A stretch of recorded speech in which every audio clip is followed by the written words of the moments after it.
de tes paroles. Nous élevons ton nom, Jésus, en ce moment et en ce lieu, parce que tu mérites. Sois béni à tout jamais, toi qui vis pour le siècle de siècles. En ton nom, nous avons prié. Amen. Amen, amen, amen, amen.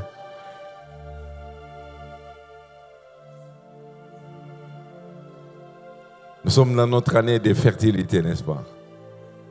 Laisse-moi vous dire, même la guerre ne peut pas arrêter la fertilité que Dieu a enclenchée. Non. Je ne connais rien qui peut empêcher Dieu à accomplir ce qu'il a dit. Rien. Marchez avec moi. Rassurez-vous que Dieu le fera. Je vais faire exceptionnellement ça. J'aimerais que nous puissions apprécier un homme. Oh, ce n'est pas Pasteur Nzosé. J'aimerais que nous puissions apprécier un homme qui m'a beaucoup béni le dimanche. Pasteur Ambroise. Est-ce que nous pouvons apprécier cet homme qui nous a bénis?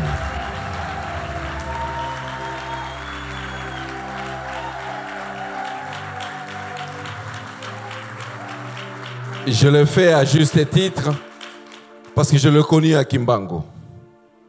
Et nous sommes venus ici, c'est devenir une relation, quelqu'un avec qui je peux parler. Et vous avez compris, aujourd'hui, je vais parler des relations. Je vais parler aujourd'hui des relations, un élément de la fertilité pour une destinée. Les relations, 2 points, élément de fertilité d'une destinée. Les jeunes, vous pouvez ou ne pas écrire. Je les ai prêchés un petit morceau lors de notre sortie, mais aujourd'hui je vais être un peu plus explicite dans ce texte. Je vais parler de cela, pourquoi? Parce que nous sommes encore au début de l'année. Si les semences doivent attendre une saison, les relations doivent se construire aussi dans des saisons. Pourquoi nous voulons avoir une fertilité? Parce que nous voulons une production. Et cette production, pourquoi nous voulons l'avoir? Parce que nous voulons qu'elle puisse nous aider à cheminer dans notre destinée. Parce que finalement, la vie d'un homme est basée sur une destinée. Jérémie 29, verset 11, que nous connaissons tous, que nous aimons, nous dit: je connais le projet que je formais sur vous. Je connais la destinée que je fais pour vous. Je connais le temps que j'ai préparé pour vous. Nous avons chacun une destinée. Et j'ai un seul objectif ce matin. C'est celui de nous rappeler l'importance de la destinée au début de l'année. Ici, maintenant, alors que nous sommes dans cette année de fertilité, je veux que tu ne rates rien. Je veux que tu connaisses l'importance des relations ou de la relation pour ta destinée, pour 2025. À l'introduction, c'est qu'une relation généralement implique un engagement. Il n'y a pas de relation sans engagement. Mais j'ai comme l'impression, lorsque j'observe le monde, que j'observe comment nous vivons, la notion d'engagement est en train de disparaître, est en voie de disparition. Les gens n'aiment plus s'engager dans leur travail. Les gens n'aiment plus s'engager dans leur mariage. Les gens n'aiment plus s'engager dans leurs relations avec Dieu et dans leurs relations avec les autres. Si vous regardez, tout le monde veut dire à peu près: je vais faire les choses à ma façon. Chacun veut faire les choses à sa façon. Et le mot qui revient le plus souvent maintenant, aujourd'hui, c'est le mot temporaire. Chacun veut une relation temporaire. Il veut voir si ça marche. On a même des enseignements temporaires. Et on a même des pasteurs temporaires pour voir si ça va marcher. Si ça ne marche pas, je ferai autre chose. On a même des membres qui sont temporaires. Je viens d'abord pour trouver ce que je cherche. Si je trouve, je pars. Si je ne trouve pas, je vais aller à un autre endroit. Mais ce n'est pas la pensée de Dieu dans la relation. La pensée de Dieu dans la relation, c'est une relation qui dure, qui demeure. C'est une marche dans la tempête, une marche dans le bonheur, une marche dans les obstacles, mais une marche qui demeure, qui reste longtemps.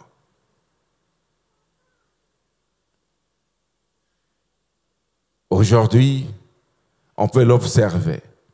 On peut connaître un frère, on a vécu avec lui 6 mois ici. On pense que c'est un membre de notre église.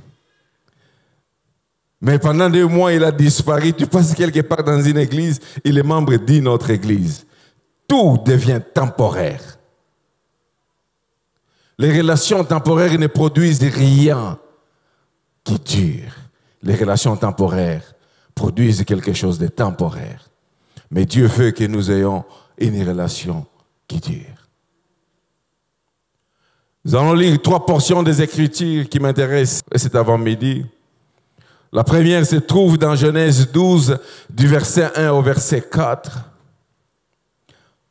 Nous lirons Deutéronome 30, versets 9 et 10, et nous allons lire une longue portion, Genèse 13, versets 5 à 13. Genèse 12, versets 1 à 4, Deutéronome 39 à 10, et enfin, Genèse 13, 5 à 13. Est-ce que nous pouvons lire pour la gloire de Dieu? L'Éternel dit à Abraham, va-t'en de ton pays, de ta patrie et de la maison de ton père dans le pays que je te montrerai. Je ferai de toi une grande nation et je te bénirai. Je rendrai ton nom grand et tu seras une source de bénédiction. Le verset 4. Abraham partit, comme l'Éternel le lui avait dit, et Lot partit avec lui. Abraham était âgé de 75 ans lorsqu'il sortit de Charan. Deutéronome 30, verset 9 et verset 10. L'Éternel ton Dieu te comblera de biens, en faisant prospérer tout le travail de tes mains, le fruit de tes entrailles, le fruit de tes troupeaux, le fruit de ton sol, car l'Éternel prendra de nouveaux plaisirs à ton bonheur, comme il prenait plaisir à celui de tes pères. Lorsque tu obéiras à la voix de l'Éternel ton Dieu, en observant ses commandements et ses ordres écrits dans ce livre de la loi, lorsque tu reviendras à l'Éternel, ton Dieu, de tout ton cœur et de toute ton âme. Genèse 13, versets 5 à 13. Lot, qui voyageait avec Abraham, avait aussi des brebis et de bœufs et de tentes. Et la contrée était insuffisante pour qu'ils demeurassent ensemble, car leurs biens étaient si considérables qu'ils ne pouvaient demeurer ensemble. Il y eut querelle entre le berger des troupeaux d'Abraham et le berger des troupeaux de Lot. Les Cananéens et les Phéréziens habitaient alors dans le pays. Abraham dit à Lot, qu'il n'y ait point, je t'ai pris, des disputes entre moi et toi, ni entre mes bergers et tes bergères, car nous sommes frères. Tout le pays n'est-il pas devant toi? Sépare-toi donc de moi. Si tu vas à gauche, j'irai à droite. Si tu vas à droite, j'irai à gauche. Lot leva les yeux et vit toute la plaine du Jourdain qui était entièrement arrosée.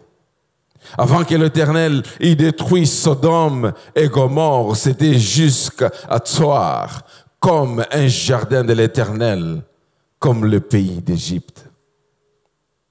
Lot choisit pour lui toute la plaine de Jourdain et il s'avança vers l'Orient. C'est ainsi qu'ils se séparèrent l'un l'autre.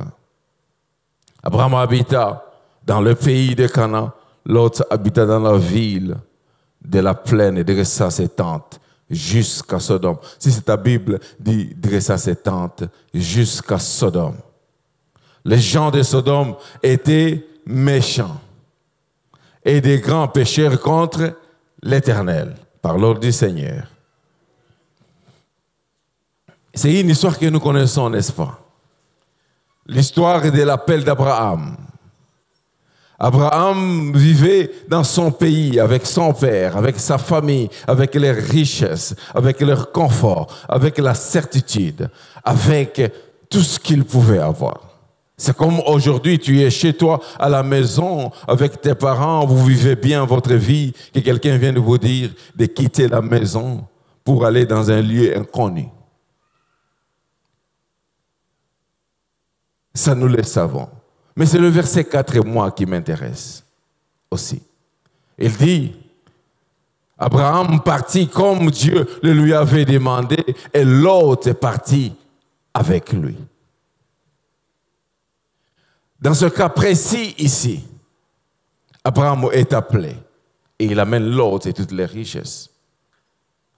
Au-delà de la pluie, de l'eau, au-delà de la terre, au-delà du germe, les relations sont une autre richesse que Dieu nous donne. Et ces relations se situent à des niveaux. Le premier niveau, et je vais m'étaler quelques minutes seulement, c'est la relation avec Dieu. La plus grande richesse de notre destinée que Dieu nous donne, c'est sa relation avec nous. Abraham ici est appelé par Dieu. Par la foi, il accepte de quitter le pays de son père. Et tout ce que Dieu lui dit, ce ne sont que des promesses. Mais si vous lisez, il ne donne aucune indication certaine de la ville où il irait. Mais Abraham accepte de prendre cet engagement avec foi. Bien, il est possible, bien-aimé, que Dieu nous appelle à faire certaines choses, mais il attend de nous de prendre l'engagement avec fermeté. Parce que tu peux vouloir la meilleure destinée. Tu peux vouloir être le plus grand directeur. Tu peux vouloir être le plus grand président. Mais tout cela, sans une relation avec Dieu, est futile. N'est-il pas écrit? À quoi servirait-il à un homme de gagner toute la terre s'il perdait son âme? Perdre son âme, c'est au fond, en réalité, ne pas être en relation avec Dieu. Verset, Dieu a parlé à Abraham plusieurs fois durant son passage sur la terre. La première fois qu'il parle à Abraham, c'est dans Genèse 12, verset 1. Et vous allez voir la manière dont il parle, c'est l'impératif. Il dit, pars de là. Et la dernière fois que Dieu a parlé à Abraham, c'est dans Genèse 21. Il lui dit aussi, prends ton fils, ton bien-aimé. C'est toujours l'impératif. Chaque fois que Dieu voudra faire une relation avec toi, il te donnera un ordre. Et il faudra que tu répondes à cet ordre. Une fois que tu réponds à l'ordre, de belles choses arrivent. Il dit, je te bénirai. Je ferai de toi une grande nation. Oh, il y a même au verset 5, vers plus bas, il dit, je maudirai ceux qui te maudiront et je bénirai ceux qui te béniront. Dieu même, dans l'appel d'Abraham, il considère qu'il y aura des relations qui le maudiront et il y aura des relations qui le béniront. La relation avec Dieu doit être au centre de notre destinée. Quand on programme notre vie, on doit toujours se poser la question, est-ce que je suis en relation avec Dieu? Le texte de Deutéronome que j'ai lu ici, il donne beaucoup de choses. Il comblera ceci, il comblera ta terre, il comblera tes troupeaux, il comblera, il te fera grand, tu seras grand, intelligent, tu seras connu. Mais il dit, condition que tu reviennes à moi de tout ton cœur et de toute ton âme. Dans la relation avec Dieu, ce ne sont pas les choses qui commencent, c'est d'abord la marche qui commence et les choses sont une conséquence. Ma Bible me dit, dans Genèse 13, verset 1, verset 2, verset 3, on nous dit, Abraham était fort riche. Mais ce n'était pas ce Abraham qui est sorti de Ur, c'est Abraham qui a commencé à marcher avec le Seigneur. Bien-aimé, je t'en conjure. En 2025, Dieu fera beaucoup de choses pour toi. Mais une des grandes choses qu'il fera, c'est de te donner un ordre. L'ordre de le suivre.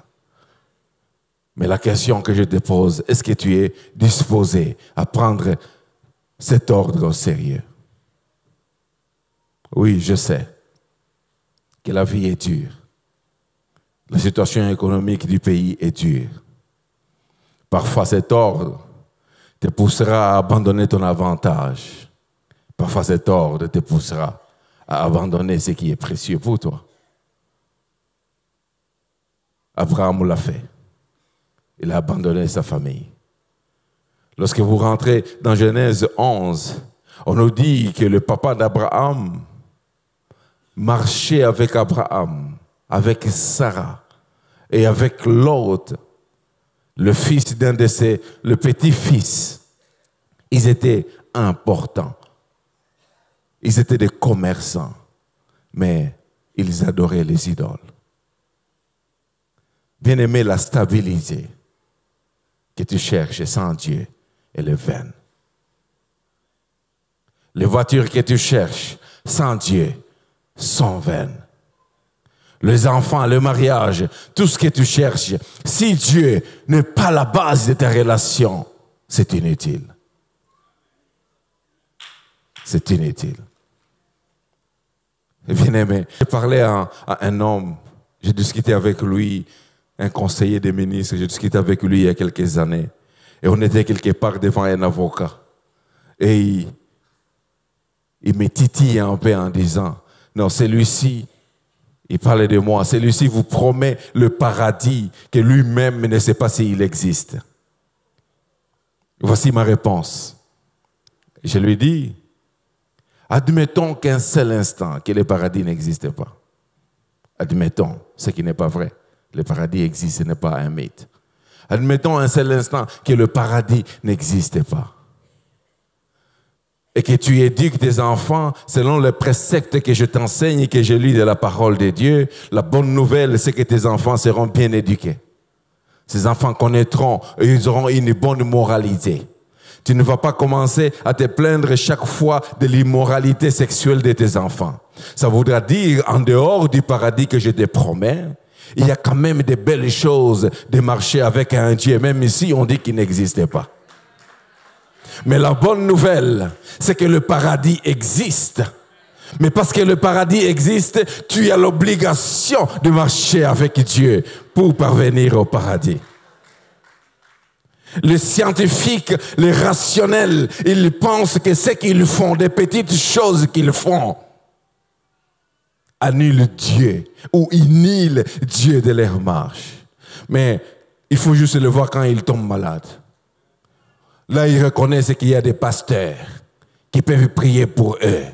Mais nous sommes bien heureux parce que nous savons que nous avons un Dieu avec lequel nous marchons tous les jours. Bien-aimé, la première chose que je te dirais ce matin, c'est qu'il faut que tu rétablisses ta relation avec Dieu. Si tu ne l'as pas encore fait, Jésus-Christ est disponible ce matin pour commencer une relation avec toi. Il te dit, je t'aime. Aujourd'hui, ça ne sera pas un ordre de quitter. Oui, ce sera un ordre de quitter le péché pour venir dans la lumière, mais c'est dans l'amour profond du Seigneur Jésus-Christ. Oh, tout à l'heure, quand je vais finir, je vais te demander si tu veux commencer une relation. Si tu ne l'as pas encore fait, fais-le. Commence aujourd'hui. Ne sois pas assez de personnes qui viennent à l'église. Sois des personnes qui sont dans la communauté de Dieu, qui vivent la grâce de Dieu, qui vivent dans l'atmosphère de la présence du Dieu puissant. Tu ne peux pas vivre dans cette atmosphère si tu n'as pas de relation avec lui. Voyez-vous, j'ai un collègue, il dit, partout. Non, celui-là, je le connais. Celui-là, je le connais. Mais un jour, on va dans une réunion. Et il nous a dit qu'il connaissait ces directeurs-là. Moi, je les connaissais aussi, mais je n'ai jamais dit que je les connaissais. On va dans la réunion, on arrive, le directeur me salue. Oh, Roy, comment ça va? Et puis il lui pose la question, toi, c'est qui encore? Bien-aimé, tu peux dire que tu connais Dieu, mais fais attention que Dieu ne pose pas la question, toi, c'est qui encore? Oh, je suis content quand je marche à côté de Dieu, il t'appelle par ton nom. Il t'appelle par ton nom. Il t'appelle par ton nom. Non, des doutes. Toi, c'est qui? Toi, c'est qui encore? Toi, c'est qui encore? Nous sommes nombreux à l'église qui disons connaître Dieu. Mais Dieu nous dira un jour, je ne vous ai jamais connu. C'est aujourd'hui que nous devons commencer la marche. Oh, Sony, je vous écoute na Yesu. Bon, par la foi, je crois, ah, Roy, comment ça va? Tu prêchais bien sur Romain. Oh, Anna Sepeli. Mais attends, toi, c'est qui encore? Bien aimé, ça nous fait rire. Mais c'est tellement important que nous puissions reprendre la marche avec le Seigneur. Le monde nous propose beaucoup de choses, mais Dieu nous propose une seule chose, marcher avec lui pour le bonheur de notre destinée. Deuxième niveau de relation, c'est la relation avec les hommes. La relation avec les hommes. Dans la Bible, il y a beaucoup d'exemples de gens qui ont eu des relations avec les hommes. Bien-aimé, à défaut de l'engagement, c'est la déloyauté. À défaut de l'engagement, c'est l'infidélité. À défaut de l'engagement, c'est la trahison. À défaut de l'engagement, un engagement sincère, ce sont des blessures. Dans ce texte que nous avons lu de Genèse 12, diminue quand même la basse. Dans le texte de Genèse 12, verset 1 jusqu'au verset 4 que nous avons lu, nous sommes tous d'accord que Lot n'a jamais été appelé. Nous sommes tous d'accord qu'il n'y a aucune promesse pour Lot. Nous sommes tous d'accord que la bénédiction n'était pas pour Lot. Mais nous sommes tous d'accord que c'est seulement Abraham qui a été appelé. C'est seulement Abraham qui devait avoir une relation avec Dieu. Lot, lui, tout ce qu'il a fait, c'est qu'il est parti avec lui. Bien-aimés, faisons très attention aux gens qui sont autour de nous. Faisons très attention aux gens qui sont autour de nous. L'autre n'était pas appelé, mais il pouvait vivre la grâce de celui qui était appelé. Ceux qui sont appelés ne sont pas nécessairement forts, ne sont pas nécessairement puissants, ne sont pas nécessairement beaux, ne sont pas nécessairement ce qu'on peut appeler des personnes de grande carrière.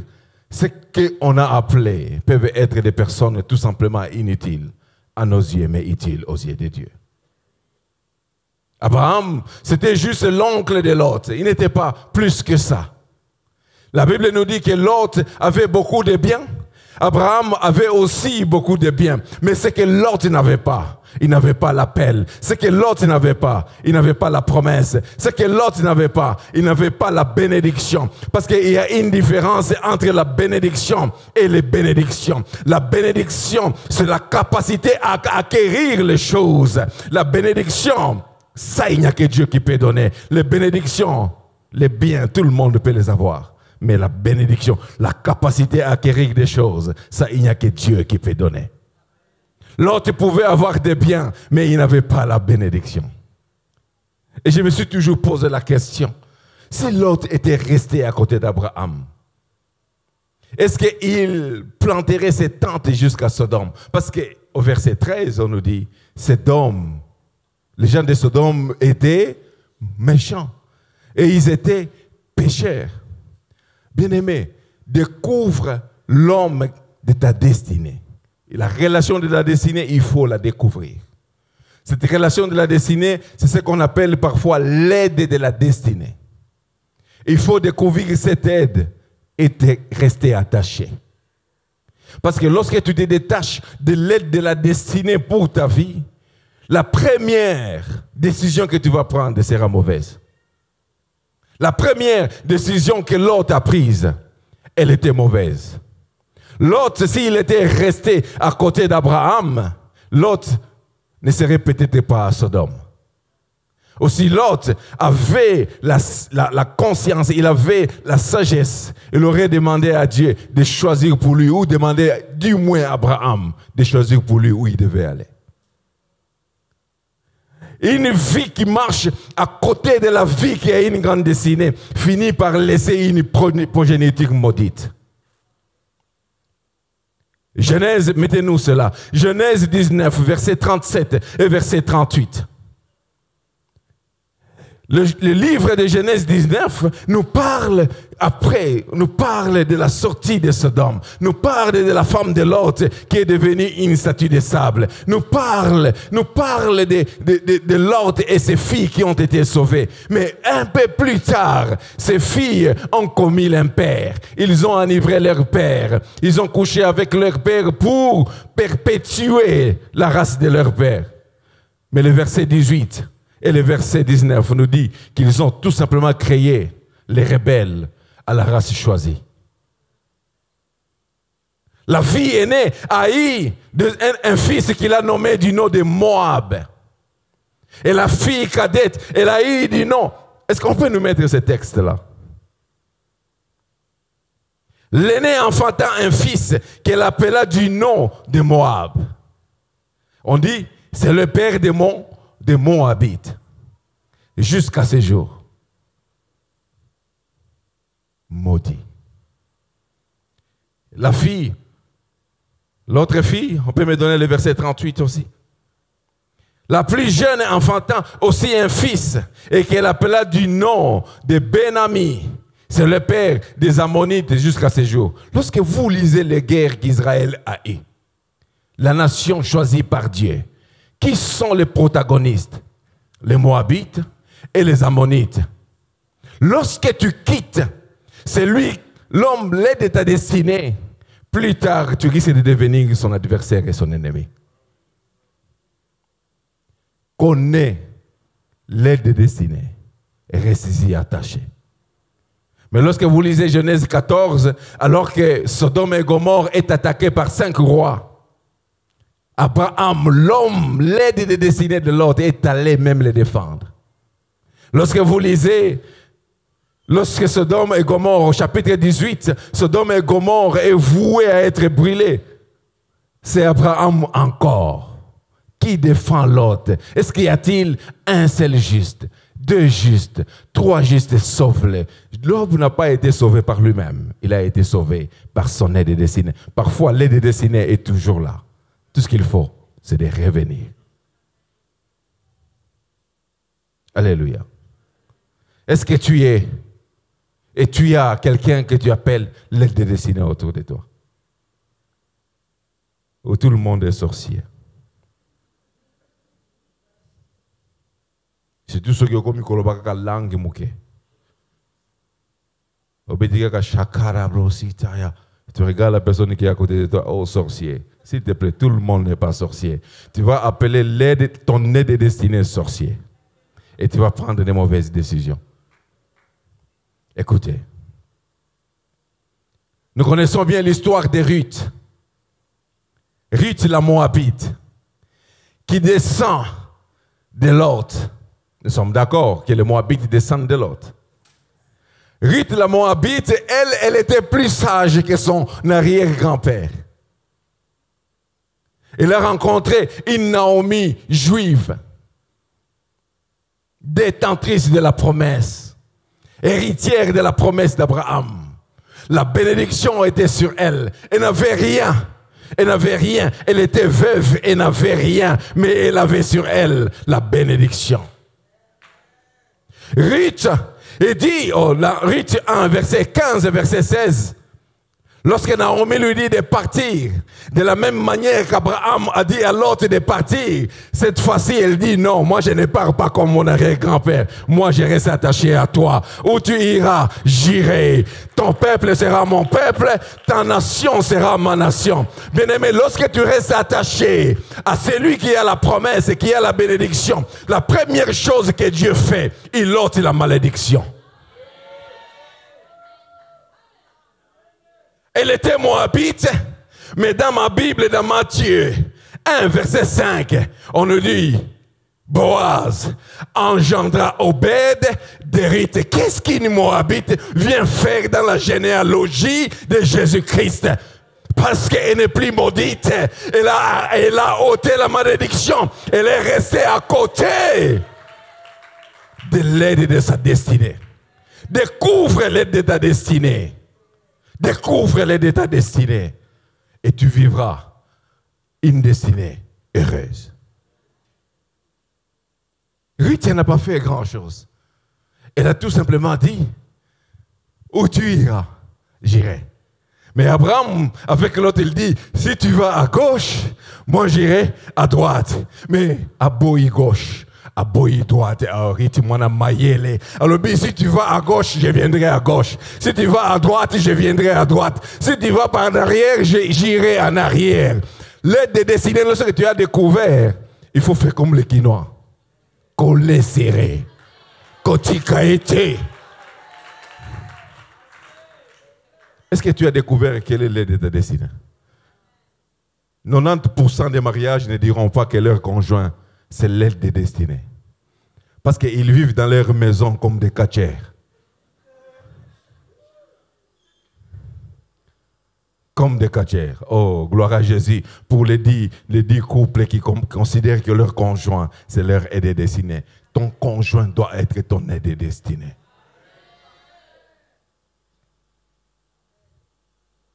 Est-ce que vous n'avez pas l'impression qu'il y a autour de vous des personnes qui sont là, quasiment presque inutiles, mais ils ont un accident monro et comment kate po ye sawana.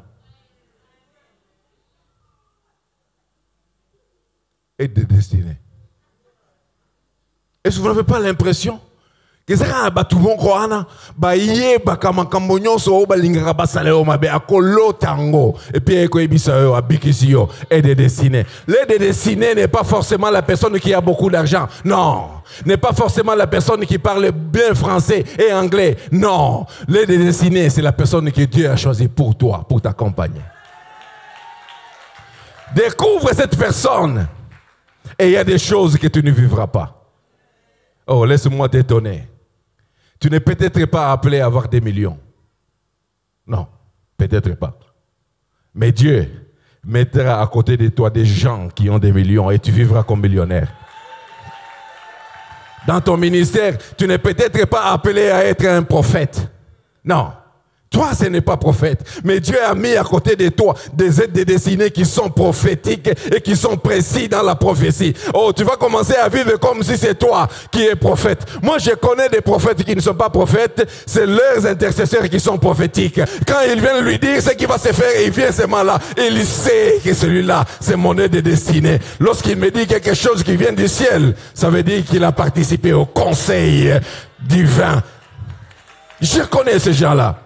Tu auras peut-être des gens, tu ne seras peut-être pas un bon prédicateur. Tu seras peut-être pas quelqu'un qui est le plus souvent inspiré.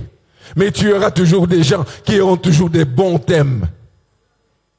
Ce que Yoki Ango, au communauté inspiré. Moi, est de destinée. Dans ton boulot, tu auras toujours un jeune homme apparemment inutile. Le fichier Excel, on comprend des macambo et des destinées. Alors, ne cherchez pas seulement ceux qui sont grands. Ne cherchez pas seulement ceux qui ont une position. L'aide destinée, c'est probablement la personne que tu négliges à côté de toi. Naomi, elle était veuve. Elle n'avait rien à donner à Ruth. Mais Ruth a choisi Naomi comme son aide de destinée. Oh, laisse-moi t'étonner. Lorsque tu t'accroches à ton aide de destinée, tu peux commencer comme une glaneuse et finir par propriétaire. Vous n'avez pas compris. Tu peux commencer comme une glaneuse et finir comme la femme de la maison. Ose la ta femme de la maison n'andenge nanga. Façon batu bakoye bayo. C'est pas si vous comprenez. Lorsque tu es attaché à la personne qu'on appelle aide de ta destinée, il y a des choses qui commenceront petites, qui finiront par devenir une propriété. Ruth n'avait pas droit. Et quand elle est allée glaner, nous sommes dans Ruth 2, elle a dit à Naomi, laisse-moi aller. Mais quand elle glane, Dieu, il fera tout pour que Boaz soit ce jour-là, qu'il soit dans les champs. Ne parle plus de ces champs. Ne va plus glaner ailleurs. Parce que quand la mingité, tu es au balana. Je ne sais pas si vous comprenez cette histoire. Il y a des aides de destinée qui sont saisonniers. Alléluia. Ils viennent juste pour accomplir une tâche et ils partent. Ne vous accrochez pas aux aides de destinée saisonniers. Quand ils ont accompli leur tâche, laissez-les partir. Il y a des gens que Dieu enverra dans ta vie pour une semaine, pour 2 semaines, pour 1 an, pour 2 ans. Ils viennent juste accomplir une tâche et ils partent. Ne vous étonnez pas que les gens quittent votre vie. Parce que s'ils quittent votre vie, il y a des réponses possibles. La première réponse, c'est que le travail que vous avez à faire en eux a été fait. Ou que le travail qu'ils avaient à faire en toi, il a été fait. Bénis-les et continue le chemin. Ta destinée, ce n'est pas aujourd'hui. Ta destinée, c'est demain. C'est après-demain. S'il te quitte aujourd'hui, il y a encore demain à affronter. Mais chaque fois que tu marches, tu dois connaître quelles sont les aides destinées. Il y a une autre catégorie de destinées qui viennent tout simplement pour te protéger, pour que toi tu arrives à destinée. 1 Samuel 18, verset 1, on nous dit que Jonathan, l'âme de Jonathan était attachée à celle de David. Dans 1 Samuel 19, verset 1 et suivant, on nous dit que le père de Jonathan a commencé à demander qu'on tue David. Jonathan n'avait rien à envier à David. David, il a tué Goliath, c'est vrai. Il a mené quelques guerres, mais la suite des temps, c'était juste un porteur d'armes. Alléluia. Juste un porteur d'armes. Et quand le roi, de temps en temps, il a eu sa folie, ses problèmes, et il vient, il joue à la harpe, il devient calme. Il n'était pas important. Bien-aimé, ne néglige pas ta position actuelle. Parce que dans ta position actuelle, Dieu élèvera des personnes pour te protéger afin que tu atteignes ta destinée. Jonathan, au lieu d'obéir à la voix de son père, Jonathan allait parler en faveur de David. D'abord, ou ensuite il disait à David, il faut fuir. L'aide destinée, une catégorie de destinée que tu trouveras, c'est juste pour te protéger. Jonathan était le prince. Normalement, c'est lui qui devait succéder à son père. Mais maintenant qu'il savait que David était roi, il avait toutes les raisons de tuer David. Non pas parce que lui a pris la décision, c'est son père qui a pris la décision. Donc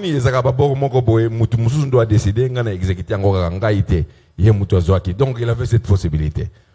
Mais parce que Jonathan savait qu'il était l'aide destinée de David, il ne pouvait pas le tuer. Il ne pouvait même le faire tuer. L'aide destinée ne te fera jamais tuer.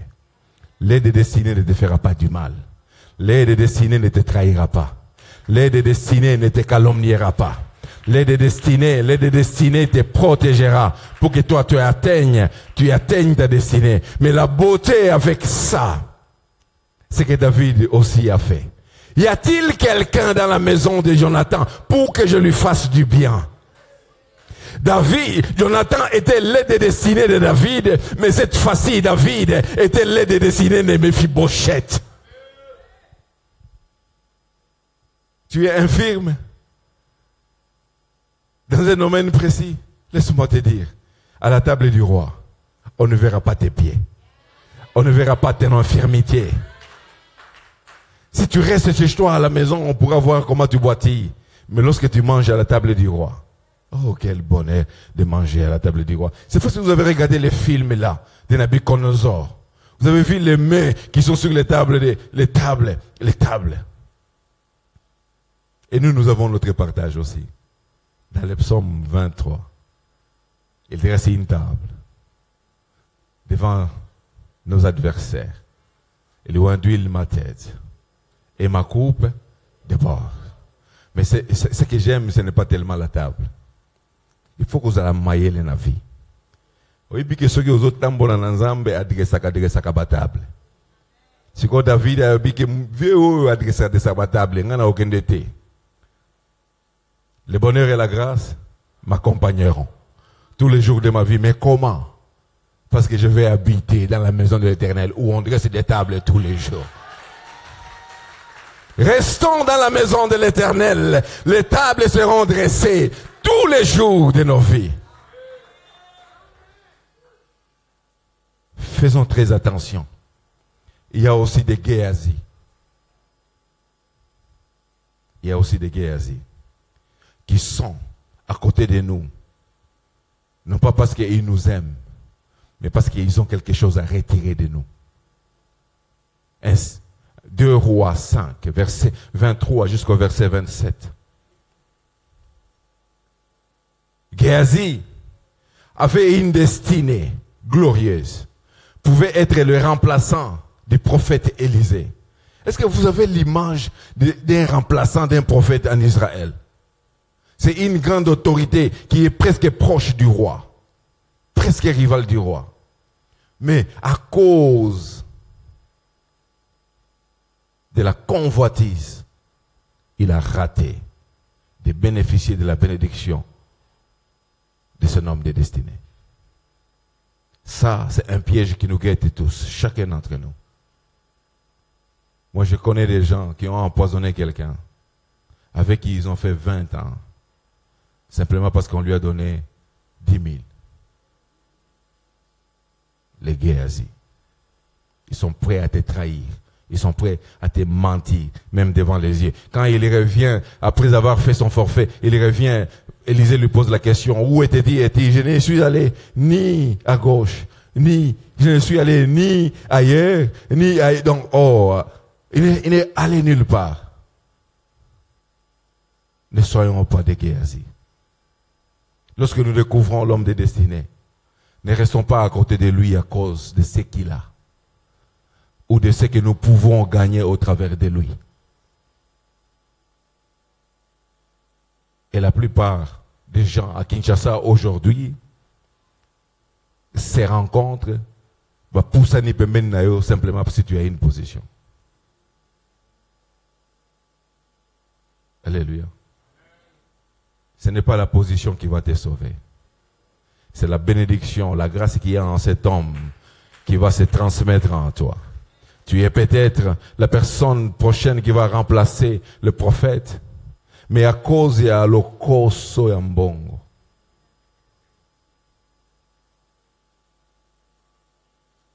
tu perds ta place. Il y a un pasteur qui prêche ici, un de mes petits. Il m'appelle un matin, il était très très fâché. Très fâché. Il me dit quoi? Il y a une de ses filles qui est un peu prophétique, qui est allée dans une famille. Pendant 2 ans, elle demandait l'argent au nom du pasteur. Jusqu'au point que, une fois, il prêchait dans l'histoire de Majabou, la famille a ventilé mon sousou. Heureusement, Nzambe Allah l'a caté. Il ne dort ni ne sommeille. Ce que tu fais en cachette, il le révélera. Finalement, la maman parle avec quelqu'un qui connaît quelqu'un, c'est quelqu'un connaît quelqu'un, et c'est quelqu'un connaît quelqu'un. Finalement, l'autre quelqu'un connaît le pasteur David Aeka. On lui dit, il m'appelle, il est fâché. Je dis, petit, il faut benga maman wana. Il faut benga fille wana na maman wana na conférence. Il appelle comme ça. La fille a gagné même $6,000. Non, le pasteur, cette fois-ci, il a vu la prophétie comme ça, ton mariage va être comme ça. Il dit, donne-lui seulement des Géasi.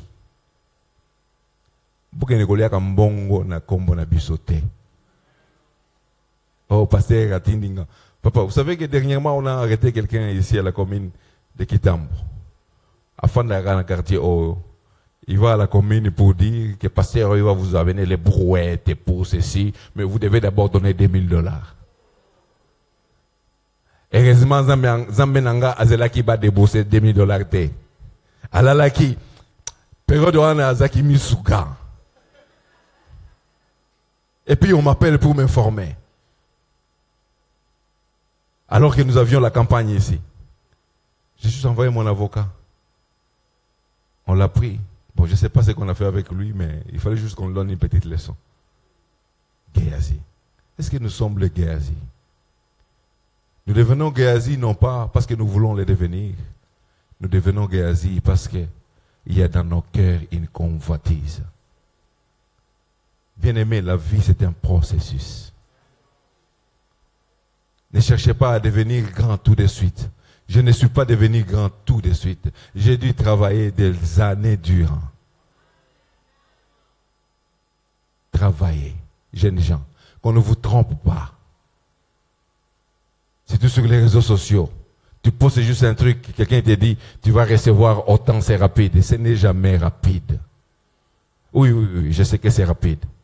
C'est rapide dans la manière de recevoir, même dans la manière de mourir.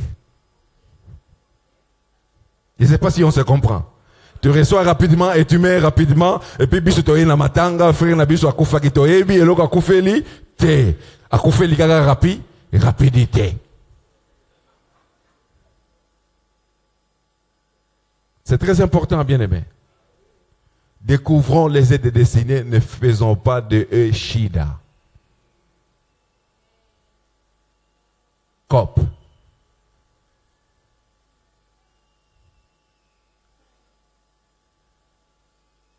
Je vous l'ai dit ici une fois.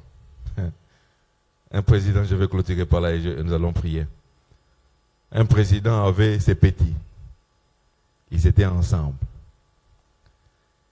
Non, un homme juste normal, il avait ses petits, ils étaient ensemble, ils marchaient et tout, mais il ne savait pas qu'au milieu d'eux, il y avait quelqu'un qui avait une grande destinée. Il se présente aux élections, il réussit. C'est une histoire qui se passe dans le milieu anglo-saxon, au Ghana particulièrement.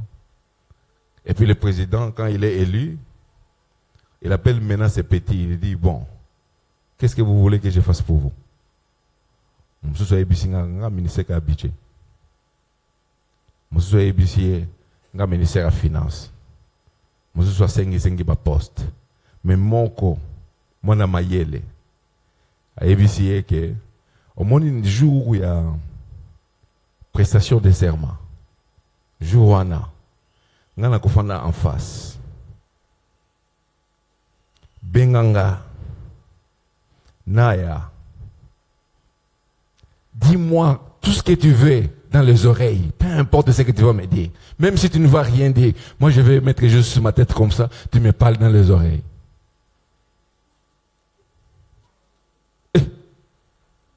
On l'appelle et il vient comme ça.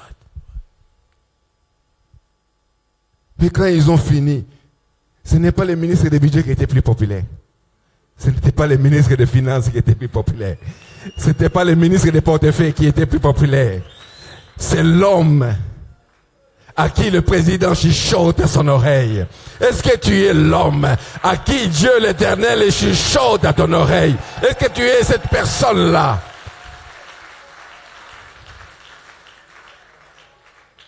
Laissez Dieu parler à ton oreille. Batuba monayo. Baeba munene nayo. Est-ce que nous sommes là? Deux questions. Et nous allons prier. Tu as déjà commencé la marche avec le Seigneur. Tu es là. Tu viens à l'église. Tu n'as pas encore commencé la relation avec Dieu. Si tu es là, n'aie pas honte je vais t'aider à commencer cette relation. Ce n'est plus à l'époque d'Abraham. Tu ne vas pas quitter ton père, hein? Croyez-moi, ça ne va pas se faire comme ça. Ici, tu vas quitter simplement un état vers un autre état. Si tu es là, lève juste ta main là où tu es. Jésus t'aime et Jésus veut marcher avec toi. Il ne faut pas regarder ton voisin, le salut, il est individuel. Si tu es là et que tu n'as pas encore commencé une relation avec le Seigneur, Jésus te dit, je t'aime. Est-ce qu'il y a-t-il quelqu'un qui veut prendre cet engagement ce matin? Gloire à Jésus. Vous n'avez pas encore reçu Christ comme Seigneur et Sauveur, mais vous voulez le faire ce matin. Je vous prie de vous lever là où vous êtes. Oh, quelle merveilleuse fête qui s'installe au ciel.